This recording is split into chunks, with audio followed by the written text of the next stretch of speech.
You can utilize tables to perfectly lay out and design your game in Component.Studio 3. In the Design Editor, click here to Add Layer, then click on Add Table Layer.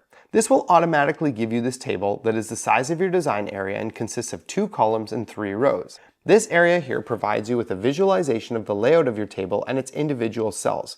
By clicking on a specific cell here, you can put whatever you'd like in it. You can simply type in text. You can format the text. You can insert icons and even references to your data set.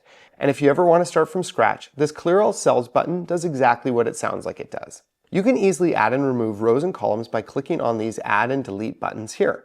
This isn't the only way you can control these cells. You can also come down to table cells to do so.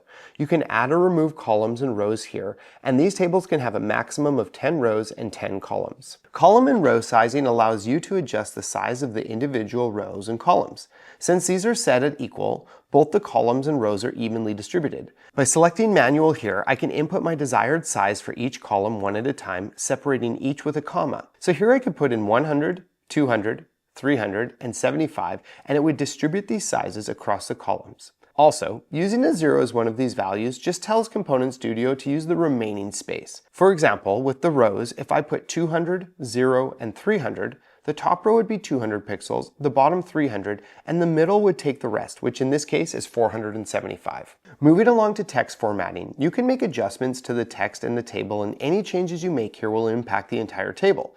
See how changing the alignment and text style impacts all these cells, including the icons.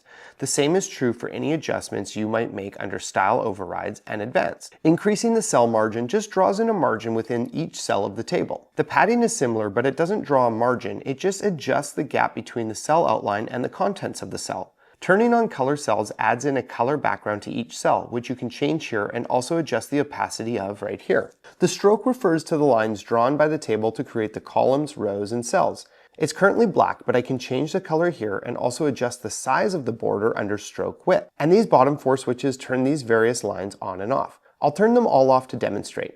Now if I turn on the table border, the stroke is only around the outside of the whole table. Turning on Draw Table Cell Borders brings in all the lines that surround each cell. Or I can even just use the column separators or the row separators like this. You can mix and match these however you'd like. And the final thing I want to show you is back at the top. Here I can select a particular cell, such as C3, and actually add a layer to it, such as this image layer. This now creates an image layer up here, defaulted to the Component.Studio image, which I can open and edit like a normal image layer, except it now reacts within the bounds of the cell it's in. So if I change the object fit to scale down, it will maintain this aspect even if I change the size of the cell it's within. And that's the power of tables in Component.Studio 3.